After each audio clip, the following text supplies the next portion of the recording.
va et toi? Alhamdoulilah, alhamdoulilah. Dis-nous tout, ma chérie. Allô? Oui, Oui, excuse-moi. t'inquiète. Qu'est-ce passa? Alors, c'est une hyper longue histoire. J'espère que t'as accroché. Non, ma chérie, par pitié, condense. Hambou, condense, je peux pas. Rani rallo harassi, min le rez-de-chaussée. Dis-nous. C'est pour mon amie qui est à côté de moi. Oh my gosh, qu'est-ce qu'elle a fait, celle-là? Elle a subi. Elle a subi. Alors, en fait, je t'explique. Elle s'est mariée. Maintenant, ça fait un petit peu moins d'1 an, donc ça fait 6 mois à peu près. 7. 7 mois qu'elle est mariée. Donc déjà, il faut savoir que la veille du mariage, il y a eu une immense embrouille. Il se trouve que la sœur du marié, sachant qu'il en a 2, la sœur du marié a fait une crise parce que elle l'a pas invité à rester dans la chambre de la mariée pendant le mariage. Elle a refusé qu'elle soit présente dans la chambre. Donc en fait, il a pris parti pour sa sœur et limite, il a remis en question tout le mariage et il lui a posé un ultimatum la veille.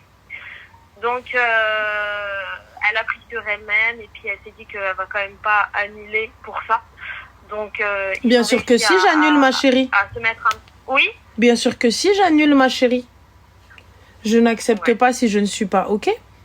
Là, là, en l'occurrence, c'était quoi? C'était une pièce. Et ben, on trouve une salle avec 2 pièces. C'est fin de l'histoire. Il y avait 2 pièces. En fait, il y avait une pièce pour ses copines et justement sa belle-sœur. Sauf que elle s'est imposée et elle voulait être dans la chambre de la mariée. D'accord. Donc, bon, au final, il a pris parti pour sa sœur, mais bon, ils ont réussi à se mettre d'accord et il lui a dit bon bah ok, voilà, elle viendra pas dans la chambre, etc. Sauf que le jour du mariage, on remarque que effectivement la valise de la sœur se trouve dans la chambre de la mariée. On sait pas comment, on sait pas pourquoi. Elle a une gafa, ma chérie, non? Il y avait pas de gafa. D'accord. C'était la maquilleuse et la coiffeuse qui Eh ben, la maquilleuse et la coiffeuse, pourquoi n'ont-elles pas pris le relais? Elles ont justement, quand elle a essayé de rentrer, ils lui ont dit ma chérie, tu devras rester dehors. Donc c'est un petit peu ce qui a fait que c'est pas elle qui a parlé quoi. Donc ça l'a un petit peu sauvée, on va dire entre guillemets. Donc bref, le mariage s'est passé, tout ça s'est passé. Et il est venu vivre chez elle, sachant qu'elle est chez elle toute seule, indépendante, elle travaille très bien, elle gagne très très très bien sa vie. Et elle paye toute seule, enfin vraiment il n'y a aucun souci à ce niveau-là. Et il est venu vivre chez elle, voilà, parce qu'il vivait avec ses parents. Mais premièrement, il ramenait pas ses affaires chez elle, du coup, enfin ce futur chez eux. Il ramenait pas ses affaires et il laissait ses affaires chez sa mère parce que ouais, au cas où j'y vais, etc. Au moins j'ai de quoi me rechanger. Sauf qu'elle remarque qu'effectivement, il ramène pas ses affaires et il vient pour dormir et le lendemain il repart le matin et il ne revient que à 22h le soir. Bah il travaille, non? À ce moment-là, il travaillait pas, il avait quitté son job. Il avait quitté son job et il travaillait pas et il recherchait ailleurs, autre part. Donc il recherchait, donc pour l'instant ils n'avaient pas prévu de déménager et il avait un très très bon chômage. D'accord. Donc ça, à la base, ça suffisait pour qu'il puisse payer le loyer, etc. Sauf que il se trouve que ses parents ne veulent toujours pas être indépendants et ne veulent pas payer leur propre loyer. Donc ils comptent encore sur lui pour qu'il paye leur loyer, leur charge, en plus de ce qu'il doit faire auprès de sa famille. Ah, attends, excuse-moi. Oui. Il n'y a pas de les parents ne veulent pas être indépendants. Si le fils avait cette charge, et qu'il assume cette charge, il est où le problème? À partir du moment où son foyer est assumé, c'est son souci s'il doit travailler plus. Si lui, il décide d'aider ses parents, moi, t'as pas à me dire mais pas, ta mère, elle veut pas être indépendante, et ça, etc. C'est elle qui doit payer. Ma soeur, moi, je t'explique, comme tu aides ta mère, comme j'aide la mienne. Par contre, je ne t'impose pas mes difficultés. Je ne te les impose pas. Je ne prends pas de mon foyer, de ma femme, pour aller mettre mes parents bien et la laisser elle et la laisser ses parents. Parce que si sa mère est dans la difficulté, je ferai exactement la même chose. Bah justement, c'est exactement le problème qui s'est posé, c'est qu'au fur et à mesure, il lui a clairement imposé le fait de devoir faire du 50-50. Eh bien, ma chérie, elle a des parents, cette fille-là? Ah oui. Ah, la barakatillah. Lorsqu'il est venu la prendre, lorsqu'il est venu la marier, était-il question de 50-50? Pas du tout. Il a toujours dit qu'il comptait assumer, même s'il prenait en charge ses parents et que ça ne le dérangeait pas du tout. Donc alors, à partir de ce moment-là, lorsque moi, il m'appelle 50-50, je dis, mais c'est pas hobby, c'est pas ce qui était convenu. Tu vois? Et là, s'il vient, il me dit, ah, allô, papa? Oui. Ah, Baba Aziz. Chauffe, est-ce que les témoins de mariage, ils sont encore là? Oui, avec l'imam. Ah, la barakatillah. Est-ce qu'on peut faire un repas tel jour? Allez, Chabenti, s'il te plaît, on fait un repas tel jour. Voilà pourquoi.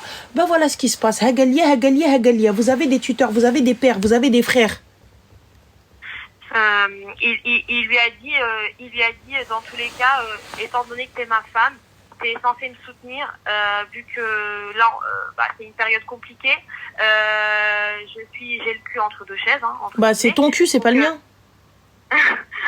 Donc t'es censé me soutenir. Comme tu m'as soutenu quand ta sœur elle a voulu rentrer dans la chambre. C'était le même soutien. Voilà. Donc. Et elle l'a fait, bien évidemment. Oui. Oh, so sweet, bien évidemment. Ensuite, donc par la suite. Donc lorsqu'elle a donné son argent et qu'elle a fait tout ce qu'il fallait faire, et puisque c'est son appartement et tout ce qui s'ensuit, qu'est-ce qui passa par la suite?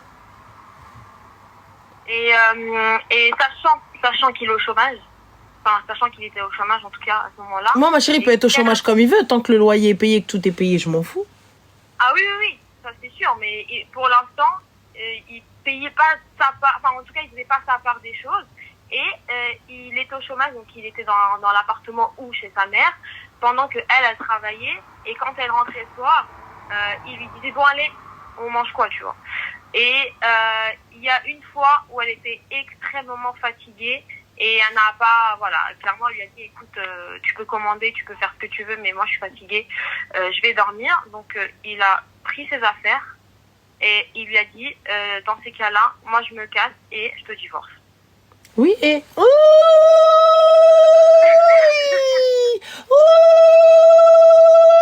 une troisième. Oui, et elle mange tabat al-qa'm ou lana al-bahar. Et après? Voilà. Donc, c'est quoi la mauvaise nouvelle dans l'histoire, ma chérie?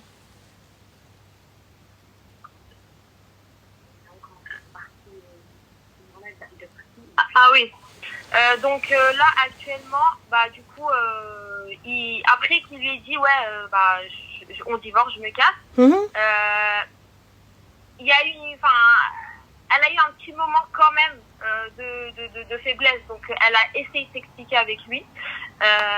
Donc il est revenu dans l'appartement, voilà. Sauf qu'il a retenté une deuxième chance de jouer avec son cerveau et de lui dire, cette fois-ci je me casse pour de vrai, suite à une embrouille complètement banale. Il lui a dit je me casse, sauf que cette fois-ci elle lui a dit casse-toi. Et elle lui a carrément fait ses affaires qu'il se barre.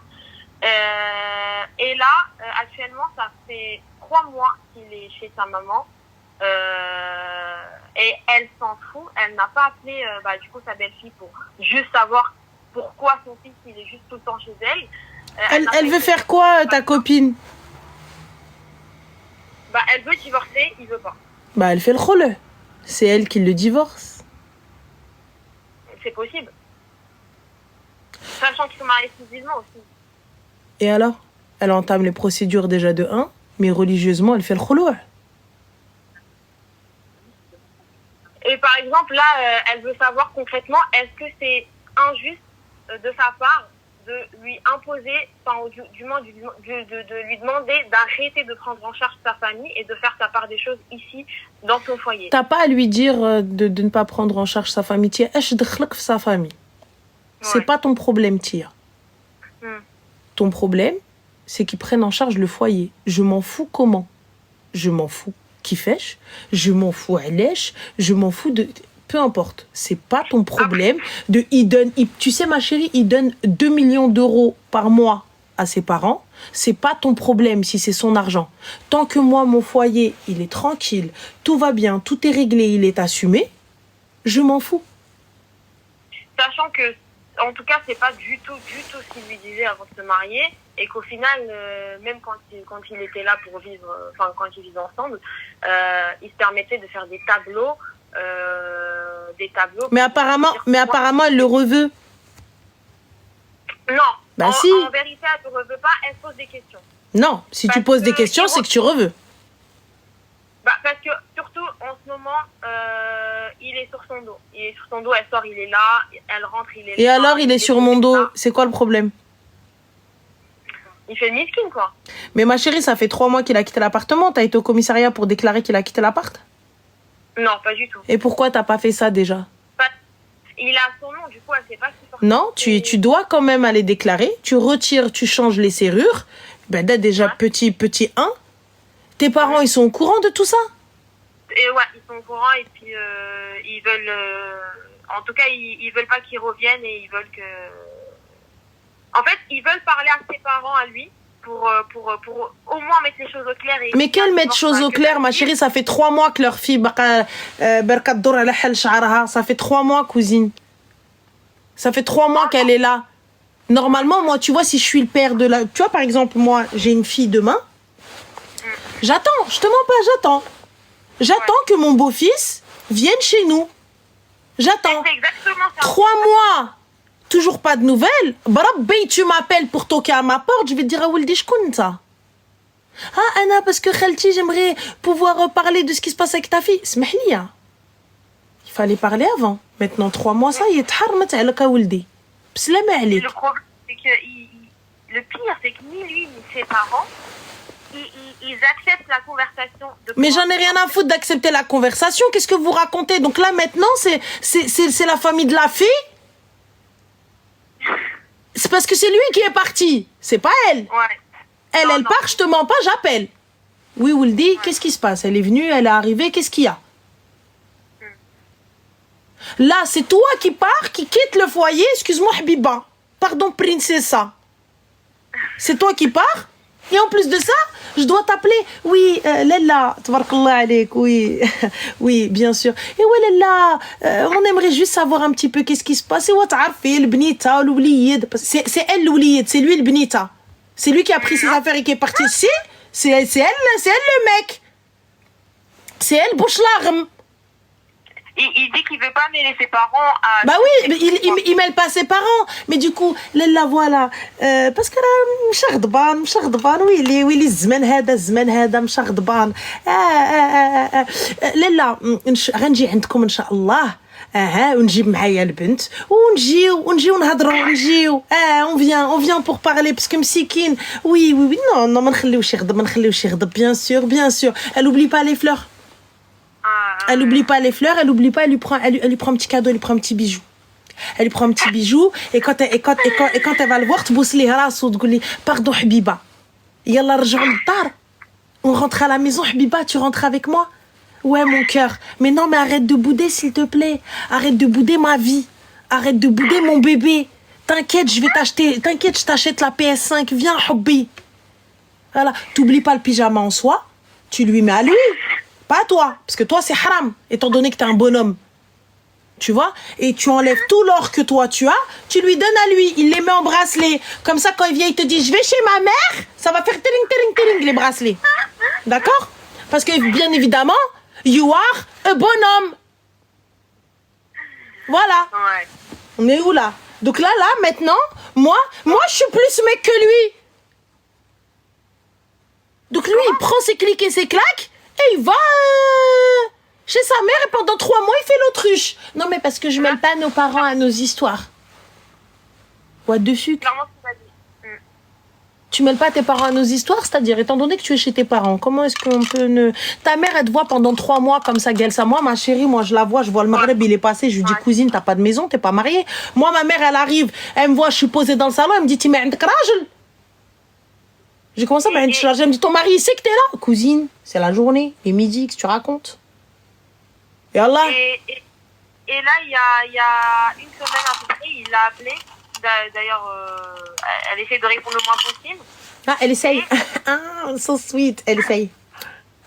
Et il lui a envoyé un message après pour lui dire « Tu viens pas voir ma mère étant donné qu'elle est... Mon père, pardon, étant donné qu'il est malade. » Et c'est quoi, Habibat? Ah bah oui, bah... Je vous l'ai pas dit. Est-ce que je ne vous l'ai pas dit? Yallah, subhanallah. T'as vu, en fait, moi, c'est des scénarios prémonitoires. Ouais. Oh, je suis trop forte, les gars. Appelez-moi Irma, guys. Oh, mon Dieu. Quand ça, des scénarios prémonitoires. Oh, bah, bam. Scénario, bah, c'est ce qui se passe. Voilà. Bah, du coup, quand elle ira, Inch'Allah, avec sa madre et son padre, hein, Jiboul Haouli. Ah, bah oui. Ah oui. Ah oui, parce que c'est elle qui va halal ali. D'accord? Voilà. C'est, bah oui. Elle ramène le haouli et elle lui dit voilà, je ramène pour refaire le halal. Parce que étant donné que ça fait 3 mois Khalchi et que ton fils il est encore là et moi il est hors de question que on re-rentre et tout ça, etc. Mais qu'est-ce que tu racontes, toi? Qu'est-ce que tu racontes? Il est 1h20, t'es dans une voiture, ton mari, je sais pas où est-ce qu'il est. Il est là en train de faire la princesse, t'es divorcée depuis, cousine. Qu'est-ce que tu racontes? Tes parents qui attendent qu'ils viennent. Mais moi, il vient, il toque à ma porte, je lâche les chiens, je vais faire Monsieur Burns. Lâchez les chiens! Dans le plus grand des calmes. Tu viens, tu toques à ma porte, je dis, mais t'as pété les plombs, qu'est-ce que tu veux? Mais là, faut déménager carrément. Hein. Mais il n'y a pas de faut déménager, c'est ma maison. Normalement, 15 jours, il n'est pas venu, le commissariat. Oui, bonjour, monsieur l'agent. Voilà. Oui, alors. Tu vois, on ne savait même pas. Mais bien sûr qu'il faut faire. Elle entame les démarches elle-même du divorce. Jusqu'à ce que, oui, bonjour monsieur, voilà, oui, maître Loukoum à l'appareil. Oui, ah, vous savez pas, bah écoutez, je suis, comment vous dire sans forcément vous brusquer, bah écoutez, il n'y a pas 36 manières, hein, on va pas aller par 4000 chemins. Voilà, alors écoutez, je suis l'avocat de votre future ex-femme. C'est drôle dit comme ça, hein, oui. Alors voilà, on a 2 options, hein, soit à l'amiable, soit on va au front, hein, mais sachez que vous avez perdu. Voilà, étant donné qu'il n'y a pas d'enfant, pas de bien, rien du tout. Voilà, donc on fait ce que vous voulez, hein, mais bon, passons, voilà. Voilà. Ok. Ça marche. Mais où là? Bah écoute, merci. Mais je t'en prie, avec plaisir.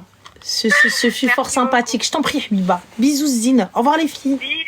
Bisous. Bon merci et bon courage. Pardon, excuse-moi, ma chérie, je t'ai croché, pardon. Excuse-moi. Alhamdoulilah. Dis-moi tout. Bah, je t'appelle, en fait, parce que j'ai écouté la jeune là, qui parlait, là, il y a 2 secondes. Ouais. Et c'est pas mon histoire personnelle, hein, ouais. Mais ça m'a donné chaud, enfin ça m'a donné des frissons en fait, parce que je t'explique. J'ai une très très bonne amie avec qui j'ai grandi, on était en foyer, d'accord, et elle a grandi dans la violence. Et vraiment, quand je te dis elle a grandi dans la violence, depuis qu'elle est née en fait, elle a toujours connu que ça, tu vois. Et le souci c'est que arrivé à quand elle a grandi, elle s'est mariée avec, elle devait se marier. Donc elle avait raconté à ses parents, tout ça, machin, ses parents ils étaient d'accord, enfin voilà. Et 3 jours avant le mariage, je te dis bien 3 jours avant, et ce qui s'est passé c'est que son mari, ça a commencé par un ta gueule. Allô? Oui, t'écoutes machin. Ça a commencé par un ta gueule. Et après le ta gueule, il en est suivi une gifle. Ça, c'était 3 jours avant le mariage. Et le jour du mariage, 3 jours avant, elle savait qu'elle voulait pas se marier, elle voulait tout annuler, sauf qu'elle elle a continué dans l'avancée du mariage. Donc, du coup, elle est partie se marier. Et 1 semaine après, elle est décédée. Allah rahma, arham jami. Ouais, son mari lui a mis des coups de marteau. Allah rahma. Allah rahma, et qu'Allah lui fasse miséricorde et voilà. Mais c'était juste pour intervenir par rapport à ce que la petite jeune elle disait. Ça peut commencer par un simple ta gueule et finir avec des coups de marteau. Bah écoute, barakallahu fik, merci pour ton message et bon courage. Ah mais moi ça va, alhamdoulilah, ça fait 10 ans cette histoire, hein. Mais enfin, quand je l'ai entendue parler et que je voyais qu'elle avait du mal à dire non, je pense que si elle entend là, ben, j'espère qu'elle prendra la bonne décision pour elle. Inch'Allah. C'est tout ce que je peux lui souhaiter. Et puis, c'est pour ton mariage. Barakallahu fik. Merci beaucoup, Zine. Voilà. Bah, prends soin de toi, Habiba. Merci, c'est gentil. Salam. Un dernier appel. Et si c'est pas le bon, désolé.